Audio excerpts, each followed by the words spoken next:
नमस्कार दोस्तों, मेरा नाम है राहुल और मैं स्वागत करता हूं आज आपका आपके अपने YouTube चैनल टारगेट ट्यूटोरियल पर। दोस्तों, पिछले वीडियो में मैंने 1 से लेकर 4 तक के अर्थों को स्पष्ट कर दिया था। अगर आपने अभी तक नहीं देखा है तो ऊपर आई बटन में मैं एक लिंक दे दूंगा, वहां से जाके आप उस वीडियो को देख सकते हैं। तो आइए आज की इस वीडियो में 5 से स्टार्ट करता हूँ। और देखिए, आई बटन में यहाँ पर ऊपर लिंक आपको मिल जाएगा। पहले वीडियो का एक पट्टी आ रही होगी, उस पर आप देख सकते हैं, या नीचे डिस्क्रिप्शन में मैं लिंक दे दूँगा, वहाँ से आप जाकर 1 से 4 तक का देख लीजिएगा। चलिए 5वें से स्टार्ट करते हैं। तो देखिए, लिखा है, थोड़ा आगे सरस रव का धाम सतपुष्प वाला, अच्छे अच्छे बहुद्रुम लतावान सौंदर्यशाली। अब जब अयोध्या सिंह उपाध्याय हरिओत जी करें कि जब पवन दूतिका यानी पवन को राधा जी भेज रही हैं जाने के लिए श्री कृष्ण के पास, तब उन्हें पवन को वो चेतावनी दे रही है कि थोड़ा आगे सरस रव का धाम सतपुष्प वाला। धाम सतपुष्प वाला, सतपुष्प मतलब होता है अच्छे पुष्प से युक्त। धाम यानी घर। अच्छे पुष्पों का घर कहाँ होता है? बगीचे में होता है। तो बगीचे की बात की जा रही है कि जैसे ही तुम थोड़ा आगे बढ़ोगी तो तुम्हें एक बगीचा दिखाई देगा, है ना। अच्छे अच्छे बहुद्रुम लतावान सौंदर्यशाली, और उस बगीचे में अच्छे अच्छे बहुत सारे वृक्ष होंगे, द्रुम है ना, वृक्ष होंगे और लतावान सौंदर्यशाली। और वहाँ पर जो लताएं होंगी वो बहुत ही सुंदर सौंदर्यशाली होंगी। यानी वहाँ पर जो वृक्ष होंगे वो लताओं से युक्त होंगे और वे वृक्ष अत्यंत ही सौंदर्यशाली होंगे। आगे है, प्यारा वृंदा विपिन मन को मुग्धकारी मिलेगा। और तुम्हें प्यारा वृंदा विपिन, वृंदा विपिन, विपिन मतलब होता है वन, ठीक। तो वृंदा विपिन मतलब वृंदा वन। मन को मुग्धकारी यानी मुग्धकारी मतलब होता है मुग्ध कर लेने वाला मिलेगा। और प्यारा वृंदा विपिन मन को मुग्धकारी मिलेगा, तो तुम्हें प्यारा वृंदा विपिन मिलेगा जो तुम्हारे मन को मोह लेगा, ठीक है। आगे है, आना जाना इस विपिन से मोहमाना मत होना, मोहमाना न होना।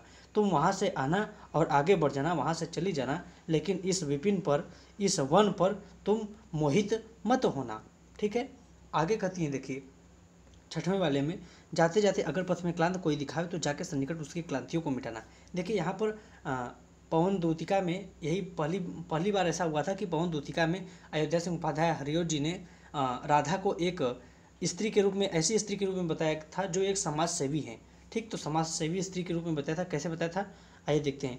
तो जाता जाते अगर पथ में क्लांत कोई दिखाए, यदि तुम्हें मार्ग में जाते समय, पथ में यानी मार्ग में, क्लांत यानी थका हुआ कोई दिखाई दे, यदि तुम्हें मार्ग में जाते समय कोई थका हुआ दिखाई दे तो जाके सन्निकट, सन्निकट मतलब होता है पास, उसकी क्लांतियों यानी थकावट को मिटाना यानी मिटा देना।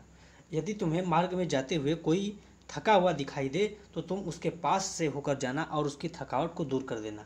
हवा किसी के पास से भी होकर जाएगी, ठंडी हवा होगी, सुगंधित हवा होगी, तो उस व्यक्ति, अगर वो थका हुआ व्यक्ति है तो उसका थकावट थोड़ी देर के लिए दूर हो जाता है। उसी बात को करी हैं। तो यहाँ से एक तरीके से पता चल रहा है कि केवल उन्हें अपने ही दुख का ख्याल नहीं है, बल्कि मार्ग में भी जो लोग पढ़ रहे हैं उनके बारे में भी राधा जी सोच रही हैं। इसीलिए उनके लोक कल्याणकारी भावना के बारे में हमें पता चलता है।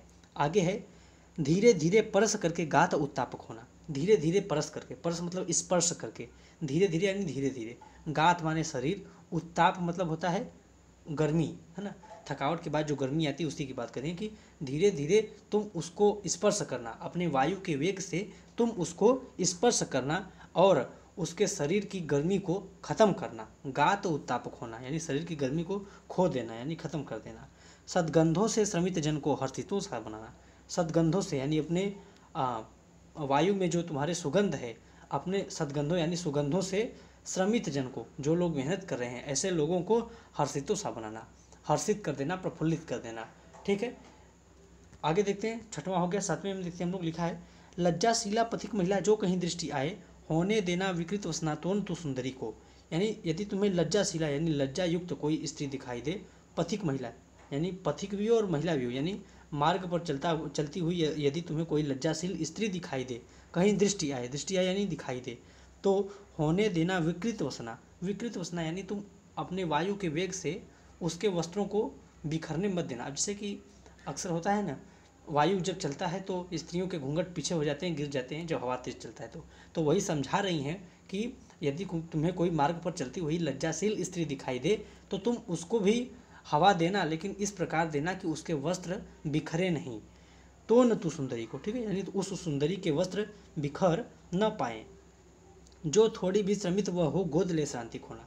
यदि वह थोड़ी श्रमित हो, यदि वह थोड़ी थकी हुई तुम्हें दिखाई दे तो तुम उसको अपने वायु के वेग से इस प्रकार धीरे धीरे स्पर्श करना कि उसे ऐसा लगे मानो तुम उसे गोद में ले ली हो।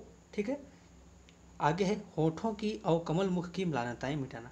और उस स्त्री के कमल समान मुख के होठों की म्लानताएं मतलब क्या होता है, जैसे कि चेहरे पर देखिए कुछ मलिनताएं आ जाती हैं अगर आप एक लंबा समय सफ़र तय करती हैं तो उसी म्लानताएं की बात की जा रही है। तो उसके होठों पर और कमल के समान मुख पर जो म्लानताएं आई हैं, जो मलिनता आई है, उसको दूर करने का प्रयास करना। 7वें तक अर्थ कंप्लीट हो गया है। आइए अब हम 8वें का देख लेते हैं जल्दी जल्दी दोस्तों। तो यहाँ पर देखिए लिखा है कि जी लिखा है कोई क्लांता कृषक ललना जो खेत में जो दिखावे, धीरे धीरे परस उसकी क्लांतियों को मिटाना। और यदि तुम्हें क्लांता यानी थकी हुई कृषक ललना यानी किसान की स्त्री खेत में जो दिखाए, खेत में दिखाई दे, यदि तुम्हें किसी किसान की स्त्री खेत में दिखाई दे कार्य करते हुए, तो धीरे धीरे परस उसकी क्लांतियों को मिटाना। तब तुम धीरे धीरे स्पर्श करके उसकी क्लांतियों यानी थकावट को मिटा देना। हे पवन, हे दूती, तुम धीरे धीरे उस स्त्री के कष्ट को, उस स्त्री के क्लांति यानी हमने बताया आपको थकावट, तो उस स्त्री के थकावट को उसे स्पर्श करके अपने वायु के वेग से स्पर्श करके धीरे धीरे दूर कर देना। ठीक, जाता कोई जलद यदि हो वेम में तो उसे ला, छाया द्वारा सुखित करना तप्त भूतांगना को। जाता यदि कोई जलद हो व्योम में, व्योम मतलब आकाश में, जलद यानी बादल, यदि कोई बादल आकाश में जा रहा हो तो छाया द्वारा सुखित करना तप्त भूतांगना को। तब तुम यदि कोई आकाश में बादल जा रहा है तब तुम अब उस बादल को उस स्त्री के ऊपर ला देना ताकि उस स्त्री को छाया मिले और उस छाया में वह क्या हो, सुखित हो। ठीक है, तप्त भूतांगना को, है ना। तो तुम उस स्त्री को जो गर्मी के कारण तप्त है, उस स्त्री को छाया द्वारा, बादल की छाया द्वारा सुखित करना। उम्मीद करता हूँ कि वीडियो आप लोगों को पसंद आ रहा होगा। चलिए आगे देखते हैं। जाते जाते पहुँच मथुरा धाम में उत्सुका हो, न्यारी शोभा वर नगर की देखना मुग्ध होना। जाते जाते पहुँच मथुरा धाम में उत्सुका हो, यदि तुम जाते जाते मथुरा धाम में पहुँच जाती हो, ठीक है, न्यारी शोभा वर नगर की देखना मुग्ध होना, तब तुम उस नगर की, ठीक, उस नगर की न्यारी शोभा को देखना और देखकर मंत्रमुग्ध होना हो जाओगी। ठीक है, तो तुम जब मथुरा धाम पहुँचोगी और वहाँ पर जाके तुम उत्सुक हो जाओगी। ठीक है, और न्यारी शोभा वर नगर की देखना मुग्ध होना, तुम उस नगर की न्यारी शोभा को, अत्यंत सुंदर शोभा को देखना और मुग्ध होना यानी आनंदित होना। आगे है, तू होवेगी चकित लख के मेरु से मंदिरों को। मेरु मतलब होता है पर्वत के समान, है ना। चकित यानी आश्चर्यचकित रह जाओगी, लख के यानी देख कर, मंदिरों को यानी ऐसे मंदिरों को, है ना। तुम्हें मथुरा धाम में ऐसे ऐसे मंदिर दिखाई देंगे जो कि पर्वत के समान ऊंचे ऊंचे हैं और आभा वाले, और ऐसे ऊंचे मंदिरों को देखकर तुम क्या हो जाओगी, आश्चर्यचकित हो जाओगी। फिर लिखा है आभा वाले कलश जिसके दूसरे अर्क से हैं। अर्क मतलब देखिए होता है सूर्य, क्या होता है, सूर्य होता है अर्क मतलब। ठीक है, तो उसी की बात कर रहा है कि आभा वाले कलश जिसके दूसरे अर्क से हैं, जिनके कलश किसी दूसरे सूर्य के समान प्रज्वलित होते हैं, दिखाई देते हैं। ठीक है, एक बार फिर से हम इसका पूरा अर्थ देख लेते हैं क्योंकि ये इंपॉर्टेंट पैराग्राफ है। आइए देखते हैं कि जाते जाते पथ पहुँच मथुरा धाम में उत्सुका हो। जाते जाते अगर तुम्हें जब तुम मथुरा धाम पहुँचोगी धीरे धीरे, और तब तुम्हें वहाँ पर जाकर तुम अत्यंत उत्सुक हो जाओगी और न्यारी शोभा वर नगर की देखना मुग्ध होना, और वहाँ की न्यारी शोभा को देखकर तुम अत्यंत ही मंत्रमुग्ध हो जाओगी। तू होवेगी चकित लख के मेरु से मंदिरों को, तुम वहाँ पर ऊंचे ऊंचे मंदिरों को देखोगी जो कि तुम्हें पर्वत के समान दिखाई पड़ेंगे, और ऐसे मंदिरों को देखकर तुम आश्चर्यचकित हो जाओगी।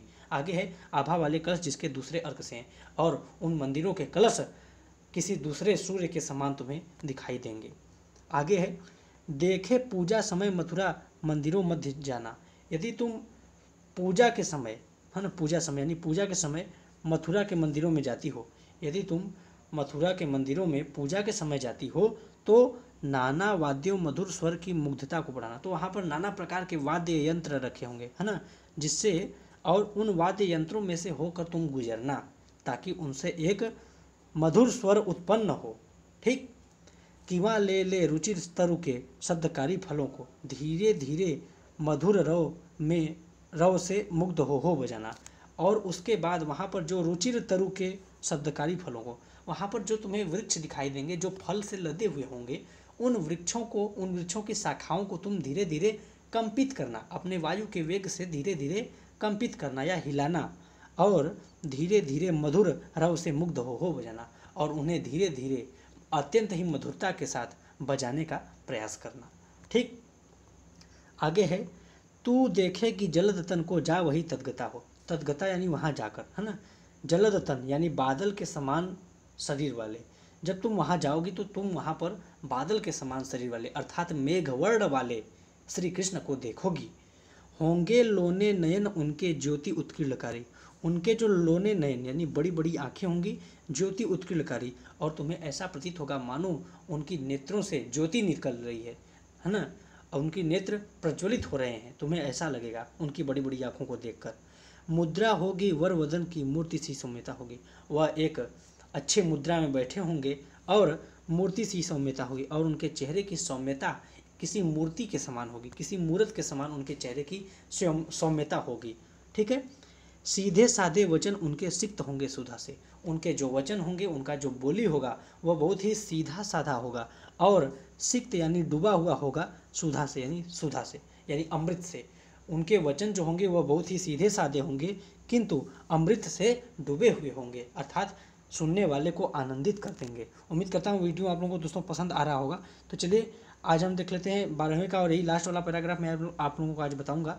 तो इसमें लिखा है, नीले फूले कदम कमल दल सी गात की श्यामता है, पीला प्यारा वसन कटी में पहनते हैं फबीला, छोटी काली अलग मुख की कांति को है बढ़ाती। ध्यान से समझिए, अब यहाँ पर राधा जी क्या कर रही हैं, पवन दूती को बता रही हैं श्री कृष्ण के बारे में कि कैसे तुम उनको पहचानोगी और मेरा संदेश उनको भेजोगी। ठीक है, नीले फूले कमल दल सी गात की श्यामता है, उनके शरीर की जो श्यामता है यानी सांवलापन जो है उनके शरीर का।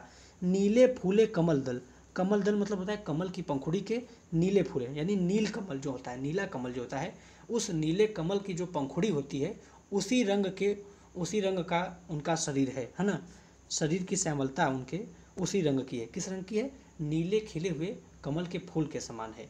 आगे है, पीला प्यारा वसन कटी में, कटी यानी कमर में, है ना, पहनते हैं फबीला, फबता है, फबीला मतलब होता है अत्यंत सुंदर दिखाई देता है।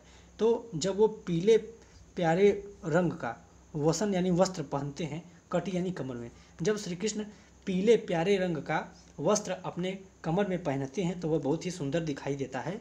छोटी काली अलग मुख की कांति को है बढ़ाती, और उनके खुले हुए बाल होंगे जो उनके मुख की चमक को और बढ़ा देते होंगे। देखिए श्री कृष्ण सांवले हैं, उनके जो बाल हैं वो और अधिक काले हैं, तो उनके काले बालों में उनका चेहरा थोड़ा सा गोरा दिखाई देता है।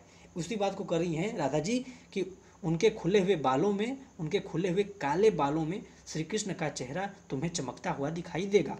आगे है, सदवस्त्रों में नवल तन की फूटती सी प्रभा है। सदवस्त्रों यानी अच्छे वस्त्रों में, उनको देखकर तुम्हें ऐसा प्रतीत होगा मानो किसी अच्छे वस्त्र में कोई नया नवल तन यानी नया शरीर, फूटती सी प्रभा है, और तुम्हें उनके अच्छे वस्त्रों में से ऐसा लगेगा देखकर, उन अच्छे वस्त्रों में तुम्हें देखकर उनको ऐसा लगेगा मानो कि नए शरीर, जो नया शरीर है उनका, नवल तन की फूटती सी प्रभा है, यानी उस नए शरीर से प्रकाश उत्कीर्ण हो रहा है, तुम्हें ऐसा प्रतीत होगा।